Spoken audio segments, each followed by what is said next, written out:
오늘 하나님께서 특별히 이 땅에서 복이 있는 인생, 하나님께서 복이 있는 인생을 설명하면서 종려나무와 백향목이라는 이 나무를, 식물을 비유로 드셨어요.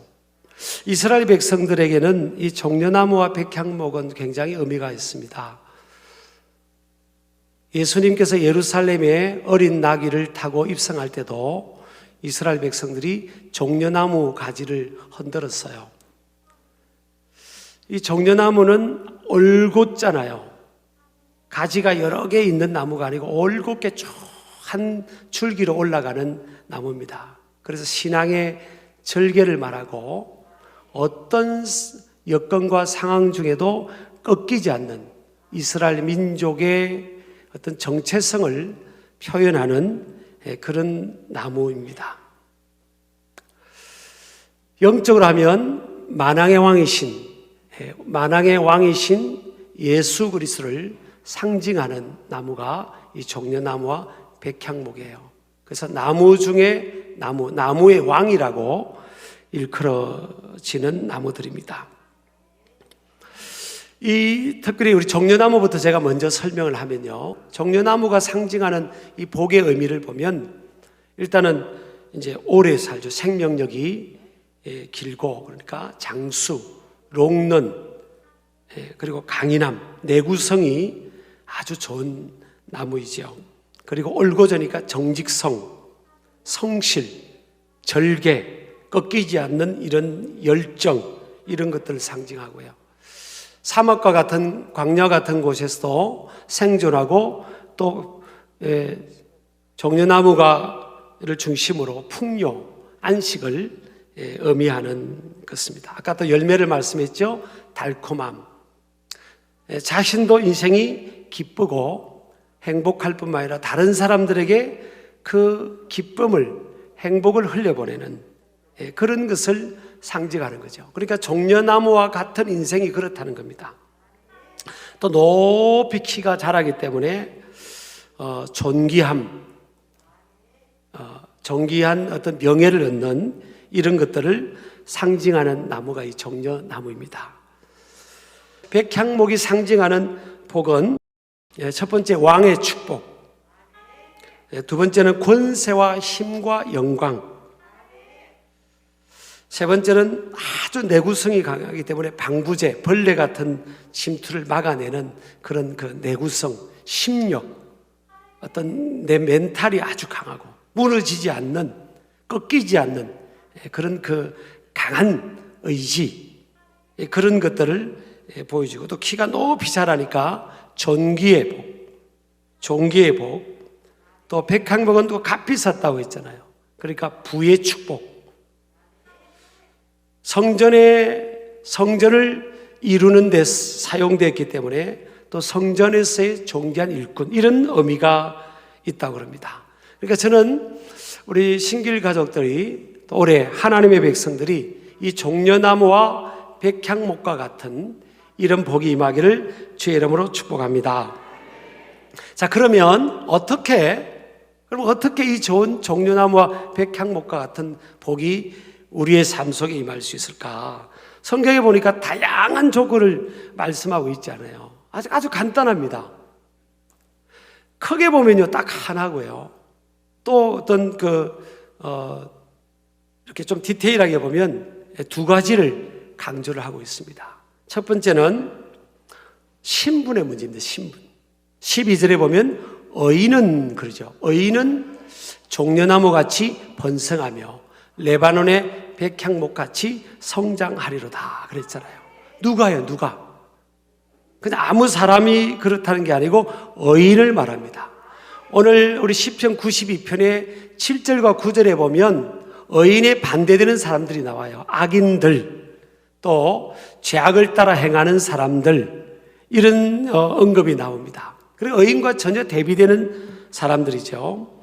그러니까 악인은 뭐예요? 악인은 불의를 따라 살아가는 사람들, 옳지 않은 길을 가는 사람들, 세상의 죄를 따라서 달콤한 죄악을 따라가는 사람들을 의미합니다. 그런데 의인은 히브리어로 차디크라는 다는데 어떤 상황이나 사실이 올바르게 서 있는 모습을 지칭하는 동사 차다크에서 파생된 형용사입니다. 그러니까 좌나 우로 치우치는 타협하는 인생이 아니라 하나님의 말씀, 하나님 중심에서 믿음으로 살아가는 사람들. 신약시대에 오면 로마서 1장 17절에 보면 오직 의인은 믿음으로 말미암아 살리라 그랬잖아요. 그러니까 이것저것이 아니에요. 믿음으로 말미암아 살아가는 인생, 믿음으로 말미암아 하나님의 자녀가 되고 하나님의 백성들이 된 이런 사람들이 복이 있다는 거예요. 종려나무와 같고 백향목과 같은 그런 복이 임하게 될 것이라 그럽니다. 자, 오늘 이 악인들은요 무엇에 비유했는가 하면 풀에 비유했습니다. 풀과 같다. 악인은 뭐와 같다고요? 풀과 같다. 그러면 7절에 보면 악인들은 풀같이 자라고 그랬거든요.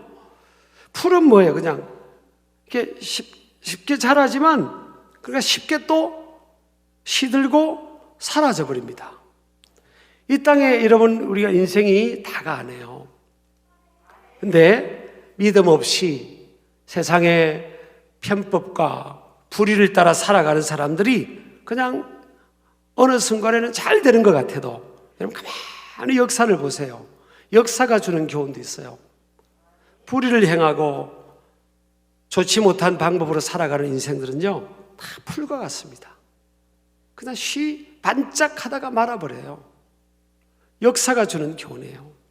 근데 의인은 종려나무같이 백향목같이 이 나무가 보여 천년을 사는 나무들이잖아요. 또 수백 년을 사는 나무들이에요. 하나님께서 이런 복을 약속하고 있는 줄을 믿으시기 바랍니다. 또 오늘 말씀해 보니까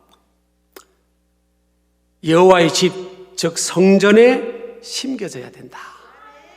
13절에 보면 이는 여호와의 집에 심겼으며 우리 하나님의 뜰 안에서 번성하리로다. 자, 종려나무와 백향목 같은 나무처럼 복이 있는 인생은 어떤 인생이냐? 여러분 이걸요 그냥 믿어져야 됩니다. 듣고 마시면 아무 그 의미 없어요. 이 말씀이 믿어져야 돼요. 하나님 말씀은 지금 어떤 인생이 종려나무와 백향목 같이 복이 있다고 말해요. 어떤 인생이에요?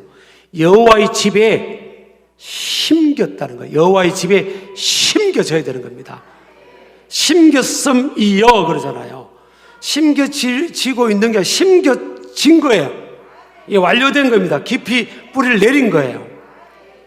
그 인생이 복이 있다.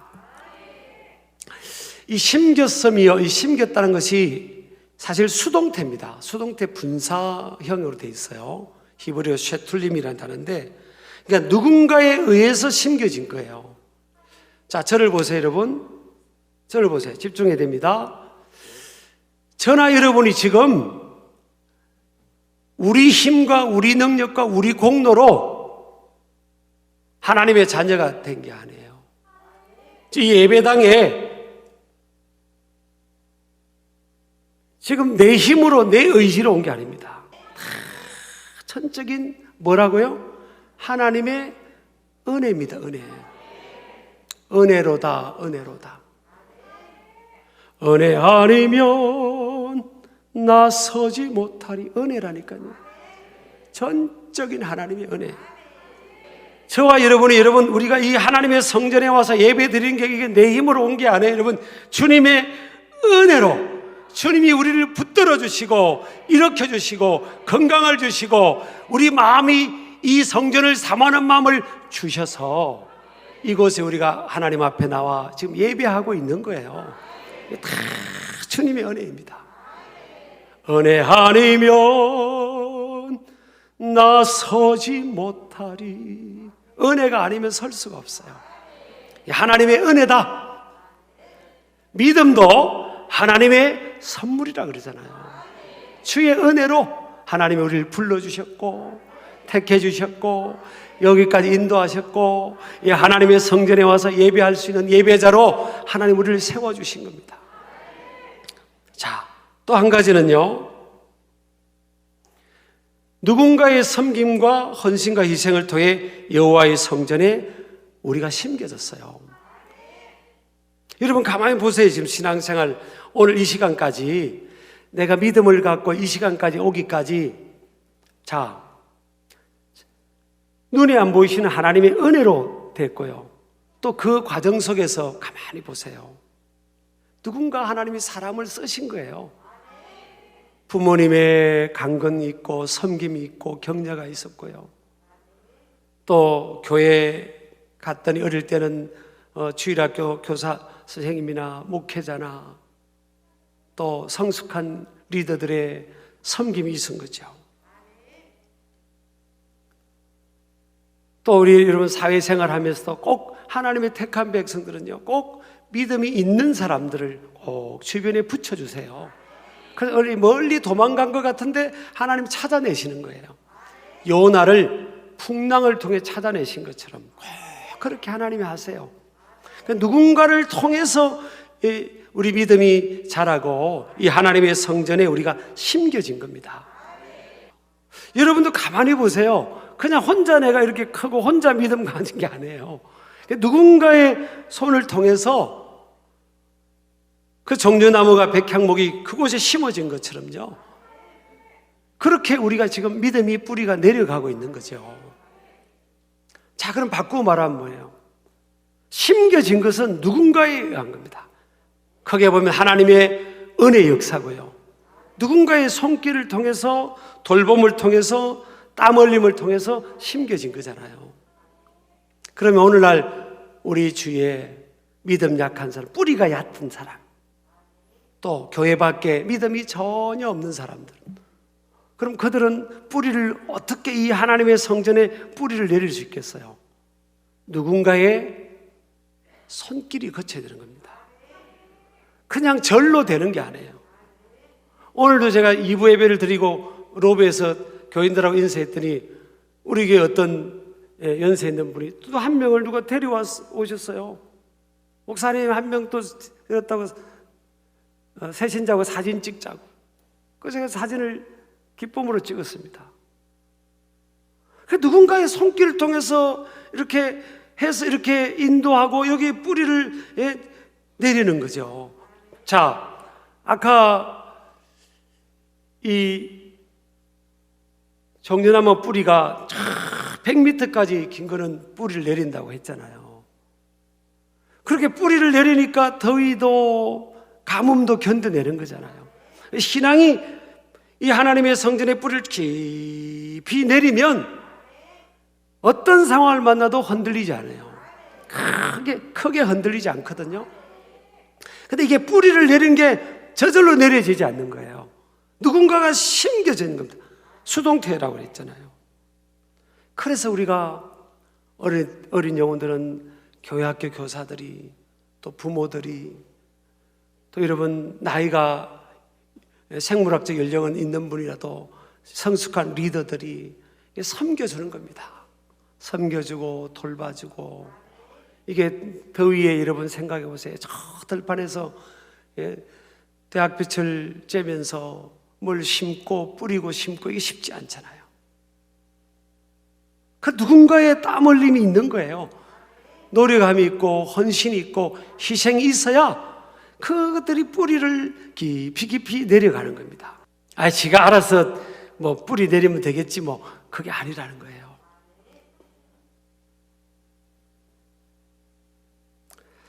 그리고 또 이 뿌리를 내리려면 또 한 가지가 뭐가 중요하겠어요? 땅이 부드러워야 됩니다. 아무리 뿌리를 내려도 땅이 딱딱한 땅들이 있잖아요. 그러면 그게 잘 안 내려가는 겁니다, 뿌리가.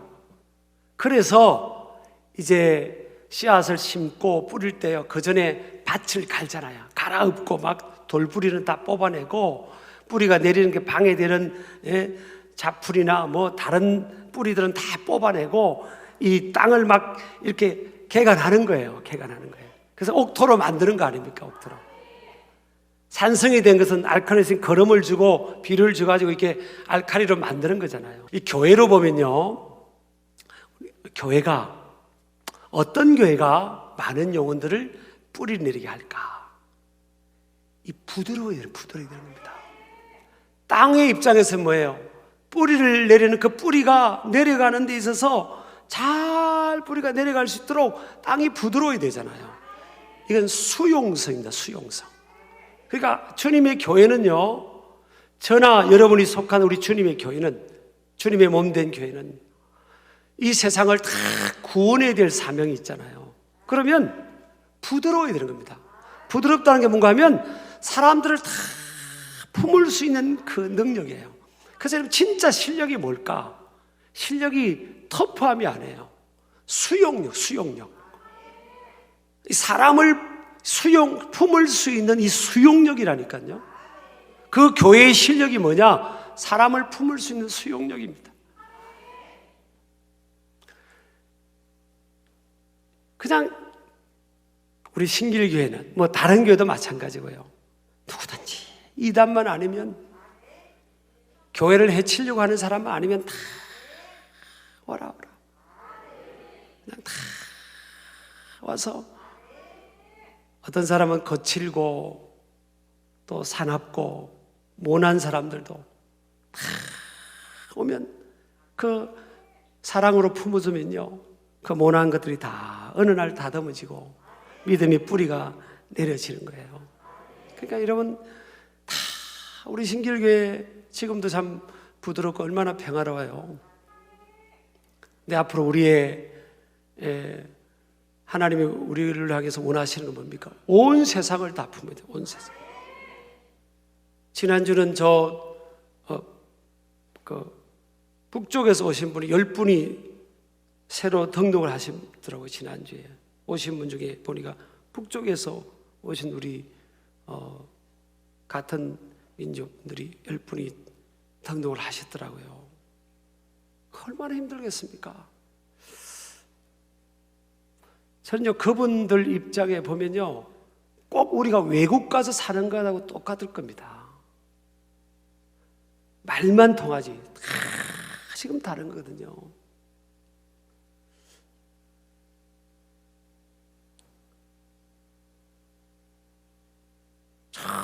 정말 힘들 겁니다. 그런 분들도 다 품는 겁니다. 그리고 우리가 돌봐야 됩니다. 사랑으로 여러분들이. 그래서 어떤 우리 교회 장로님 부부가 그분들 와서, 그 목사님 저기 남양주 어디고 계속 신방 다니고 우리가 돌보고 해야 되겠다고 그러시더라고요. 그렇게 해야죠. 그들이 잘 뿌리를 내릴 수 있도록. 이게 쉬운 게 아니라니까요. 근데 그것이 하나님이 가장 기뻐하시는 그런 삶이잖아요.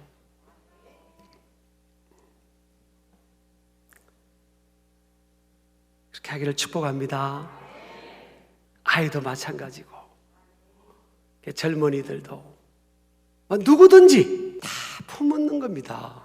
그래야 이게 부드러운 그 수용성에 다 이게 심어지는 거예요. 이렇게 내 틀 안에서 그러면 안 됩니다. 그러면 그 사람의 실력이 그거밖에 안 돼요. 다 품는 겁니다. 그렇게 해야 되는 겁니다. 이렇게. 그래서요, 자, 그 다음 봅니다. 어디에서 그 축복이 임한다고요? 종려나무와 백향목 복은 하나님의 뭐 안에서요? 뜰 안에서. 이 성전입니다. 위대한 축복의 해답은 하나님의 뜰 밖이 아닌 뜰 안, 즉 하나님의 성전 안입니다. 그래서 시편 121편은요, 여러분 성경에 보면 시편 121편 할 때 앞에 보면 성전에 오르면서 부르는 노래 이렇게 돼 있어요. 하나님 백성들이 성전에 올라갈 때 부르는 노래, 저렇게 딱 돼 있어요. 시편 121편요. 올라갈 때 이들이 무슨 고백하는지 아십니까? 내가 산을 향하여 눈을 들리라. 나의 도움이 어디서 올까? Where does my help come from? 나의 도움이 어디서 올까? My help comes from the Lord. 나의 도움은 주님께로부터 온다. 이렇게 고백하잖아요. 그렇게 고백합니다. 이 하나님의 성전으로부터 인생에 도움이 온다고 그렇게 고백하는 겁니다. 그래서 이 성전 뜰 안에 심겨진 인생은요, 어디까지 복이 임한다고요? 13절에 보면 번성하리로다 그랬죠. 이는 여호와의 집에 심겼음이요. 여호와의 집에 성전에 심겨진 인생은 어떤 복이 임한다고요? 하나님의 뜰 안에서 번성하리로다. 미완료형으로 되어 있어요. 시제로 보면요, 미완료형은 뭐예요? 계속적으로 열매를 맺는다는 거예요. 나이가 어릴 때나 젊을 때만 아니라 14절에 보면 그는 늙어도 여전히 결신하며 진액이 풍족하고 빛이 청청하다. 어릴 때나 젊을 때나 나이가 많을 때나 항상 하나님께서 함께 하시니까 여전히 결실하고 여전히 열매 맺는다. 요셉 보세요. 노예 생활할 때도 요셉 때문에 그 보디발의 가정에 복이 맺고요, 감옥 생활할 때는 그 감옥에 복이 임했습니다. 총리할 때는 요셉 때문에 온 세상이 요셉 때문에 기근을 넘겼어요. 굶주림으로부터 극복할 수 있는 그런 축복을 경험한 것은 요셉 때문입니다. 요셉 때문에 복이 임한 거예요. 다니엘 보세요. 다니엘은요, 느부갓네살 왕, 벨사살 왕, 다리오 왕, 고레스 왕, 네 왕을 거칩니다. 정권이 바뀌었는데도 다니엘이 계속 등용이 돼요. 왜냐? 너무 뛰어나니까, 너무 지혜로우니까. 롱런의 축복을 줍니다. 근데 다니엘 보세요. 아무리 정적들이 먼지를 틀어도 먼지가 안 나는 거예요. 하나님 앞에 정말 말씀대로 신실하게 올곧게 바로 사는 겁니다. 그런데 그래서 뭘 시비를 걸었죠? 신앙입니다. 신앙. 근데 다니엘은 자기를 죽이려고 하는 특별법이 제정된 걸 알매도 불구하고 다니엘서 6장 10절에 보니까 전에 하던 대로, 저 밑에 보세요. 전에 하던 대로 하루 3번씩 무릎을 꿇고 기도하며 그의 하나님께 감사했더라. 어디를 향해서? 예루살렘으로 향한 창문을 열고 그랬어요. 예루살렘에 뭐가 있습니까? 성전이 있어요. 다니엘은 볼모로 잡혔기 때문에 가지는 못하지만 항상 성전을 향해서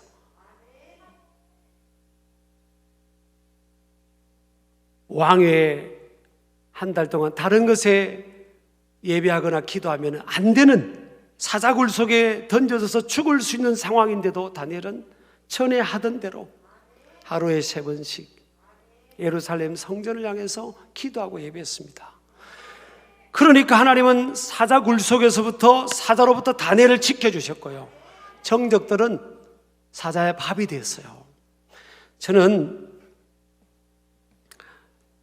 우리 신길 가족들이 이 믿음의, 다니엘의 믿음의 이 야성을, 하나님의 성전을 사모하는 이 야성을 우리가 이어받아야 됩니다. 그러면 그때나 지금이나 하나님 여전히 종려나무와 백향목처럼요 축복합니다. 여러분, 이 말씀을 믿어져야 돼요. 여호와의 성전에 심겨진 인생이, 여호와의 성전에 심겨진 인생이 종려나무와 백향목 같은 복을 받는다고요. 그런 우리 신길 가족들 되기를 주의 이름으로 축복합니다.